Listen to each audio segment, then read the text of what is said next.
the people from all over the world who call this place home. And every time that I've visited, I've always said, I look forward to returning.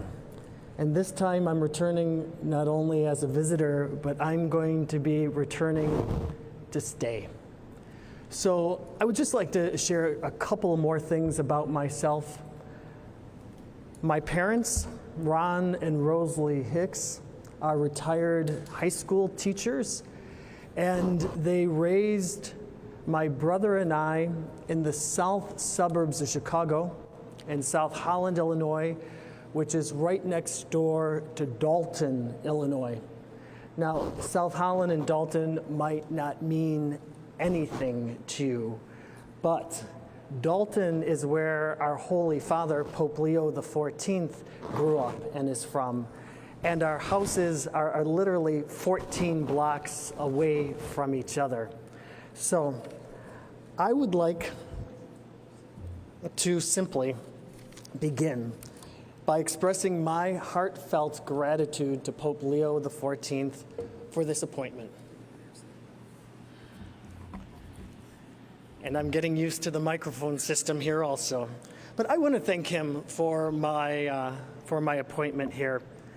As someone who has dedicated a portion of my priesthood to serving in Latin America, I have a deep affinity with the Holy Father and a tremendous respect and confidence in his leadership. I'm also grateful to Cardinal Christophe Pierre, our Apostolic Nuncio, for his trust that he's placed in me. When he called me to share the appointment, I told him that simply, I want to do the will of God. I asked him to tell the Holy Father that I say yes with great humility and that I accept this appointment with an open heart. In my 31 years of priesthood, I was formed in Chicago, in the Archdiocese of Chicago, under the care of Cardinal Bernardine, through the witness of Cardinal George, and by the mentorship of Cardinal Supich. For all of them, I'm deeply grateful. Now, let me begin with potentially my first controversial statement. I'm a Cubs fan, and I love deep dish pizza. That said, I want you to know that I'm going to remain a loyal Cubs fan. However, I am going to start rooting for the New York sports teams, and I already love your pizza. I love it a lot. I've spent the last 5 years of my priesthood serving as the bishop of the Diocese of Joliet in Illinois. It's a wonderful diocese, and I'm going to miss the clergy, the religious, and the laity there. I've oftentimes told them, because of them, during my 5 years, I have felt happy, grateful, and blessed to be their bishop. Together, we have worked with some missionary zeal to catechize, to evangelize, and to put our faith into action as disciples who make disciples. I also want to take this moment right now to express my deep gratitude to Cardinal Timothy Dolan. You're welcome. For his extraordinary dedication and leadership in the Archdiocese of New York. I'm profoundly grateful for the many ways that he has shepherded the Archdiocese of New York and for the kindness that he's already shown me. I've been deeply touched by his graciousness and his generous expression of support of me. In a truly magnanimous spirit, he said to me, "Ron, I want you to do well here, and you have all my support." New York is rich in energy, languages, cultures, and people. As excited as I am to get to know the city and the Archdiocese and all who call this home, I'm also very aware that these are complex and challenging days, especially as we face issues of life, faith, justice, peace, and healing. Still, I feel the hope that so many to our shores had that came through this very harbor here in New York, including my own family. I am committed to working with the great variety and diversity of faith leaders and civic leaders to keep that hope alive and to make real the promise of the golden door by acting in mutual respect and working to uphold human dignity. I'm committed to learning about the issues before our church, including the funds the Archdiocese has set aside to help resolve sexual abuse claims. As a church, we can never rest in our efforts to prevent abuse, to protect children, and to care for survivors. While this work is challenging, it's difficult, it's painful, I hope it will continue to help in the areas of accountability, transparency, and healing. I very much look forward to working closely and collaboratively with the priests, the deacons, the religious, the lay leaders of this Archdiocese, and I look forward to getting to know you and them, and you and them getting to know me. Together, I hope that we can listen, discern, pray, and serve faithfully as we move forward in hope. También quiero que ustedes sepan que tienen un obispo que no solo habla español, sino también tengo un corazón enorme para la cultura latina y la gente hispana. Yo pasé un año trabajando y viviendo como un voluntario en México. Pasé 5 años trabajando en Centroamérica, viviendo en el país de El Salvador. Y también yo tengo 2 sobrinos de Colombia, tengo compadres puertorriqueños y tengo muchos amigos que vienen de la República Dominicana. Yo quiero caminar con todos ustedes así, juntos como hermanos y hermanas. And I realize I've been watching the news feeds and the social media a little bit. I haven't dove a lot into everything that's being said. But I realize there's a lot of people out there who right now are trying to figure out, who is he? What does he stand for? And if you want to know the core of who I am and what I stand for, you should know this. I love Jesus with my mind, heart, and soul, and I strive to love my neighbor as myself. My desire is to be obedient to the Holy Spirit and to do the will of God, serving with a shepherd's heart. I trust and I surrender my life and my will to God, and with great humility, I accept this appointment. I ask for your prayers. I ask for your support as we take these next steps together. And with great gratitude, I ask God to bless us today and always. Thank you, and thank you. Well done. You're all Yeah, thank you. I have time for a few questions. When you do ask your question, for everybody's sake, if you could identify yourself. So there you have it. They're going to open it up now to some questions at St. Patrick's Cathedral. That's where our Christina Fan and her crew are, so we'll be sure to bring you all the headlines there. But again, you've been listening to Bishop Ronald Hicks, Cardinal Dolan before him. giving us some more details on the change of leadership. And also, as Bishop Hicks, soon to be Archbishop Hicks said, just a little bit about who he is, what he stands for. We will have continued coverage on this breaking story throughout the day right here on CBS News New York. For now, we're going to take a quick break. We'll be right back.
Now you can get your CBS New York news, weather, and live stream all in one place on the CBS News app. Download it free today.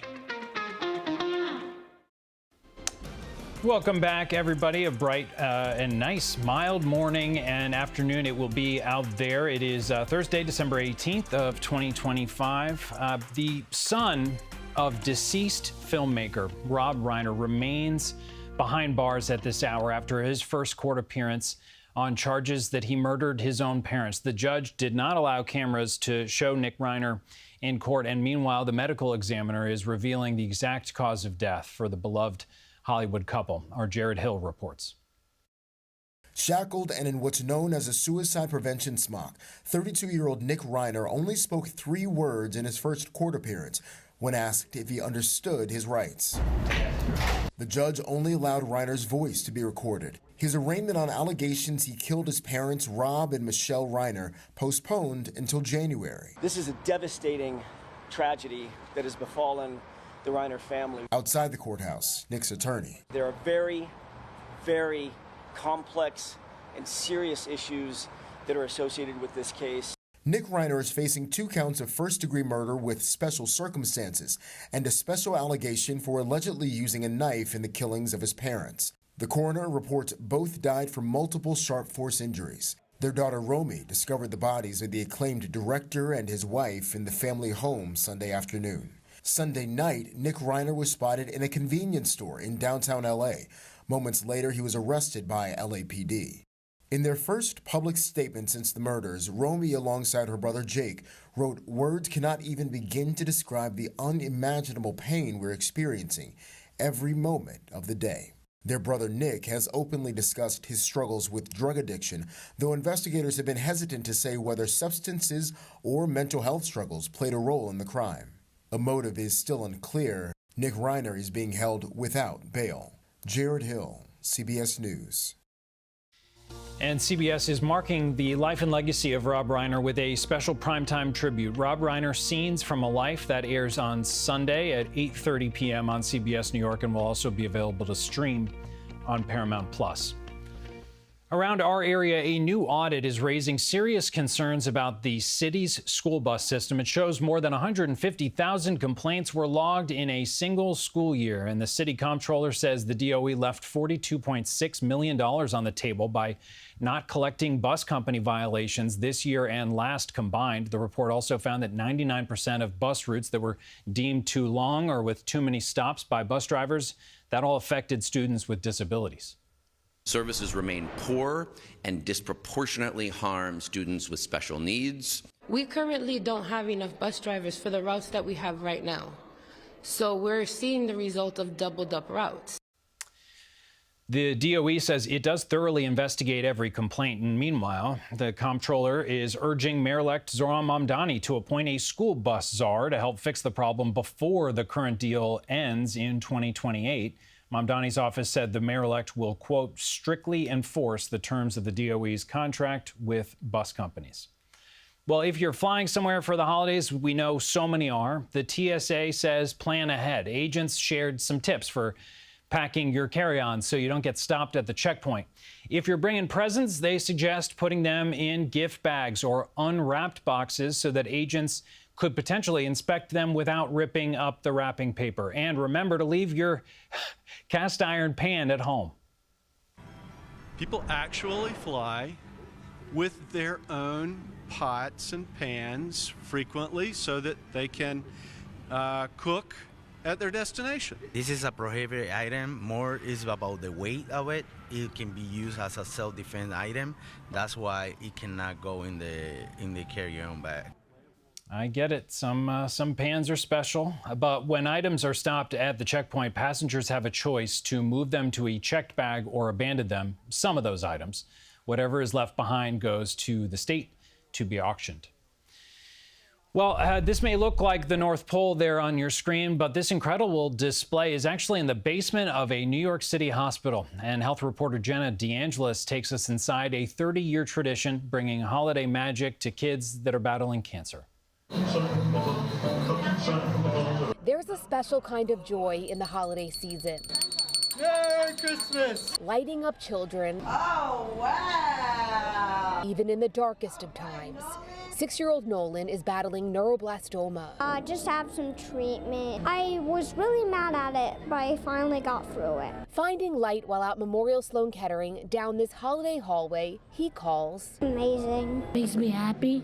A gift to the workers behind this dazzling display. Well, that's what makes it all worth it. The MSK facilities team, including the carpenters, plumbers, locksmiths, electricians, mechanics, and more, set this up in just 3 weeks, building on a tradition which began 3 decades ago. This is where it all started, with a toilet seat wrapped in ribbon. This year, it's bigger and better than ever. 22,000 lights, 300 houses, 250 feet of track, 4 train sets. We're always thinking, creating, and coming up with ideas that will surprise the other shops, patients, visitors, and especially the children. What's your favorite part?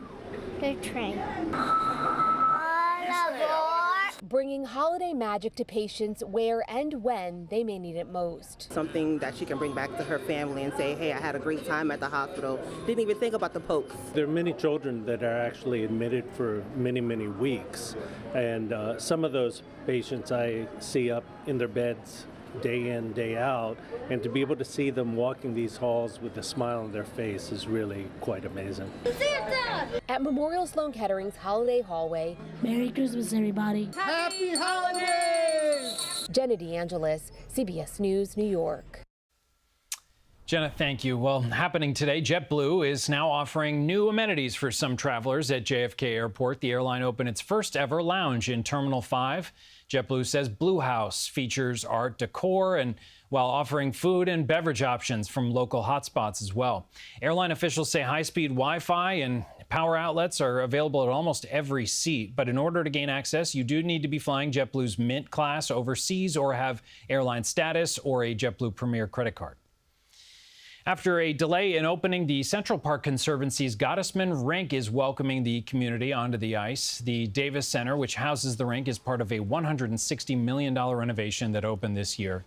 It's now a year-round facility where you can ice skate in the winter, swim in the summer, or hang out year-round on a public green. The rink wasn't functioning, but the gathering space was open, so people saw. And, you know, from our delay, people were like, let us know when you're open. The main thing is about making it a way for community to feel welcome no matter what. So even if you're not skating, there's always something for you at the Davis Center. There are community skate sessions almost every day this winter, and it'll cost you as little as $5 to $10. So a fun activity in the park. We'll be right back. You're streaming CBS News New York.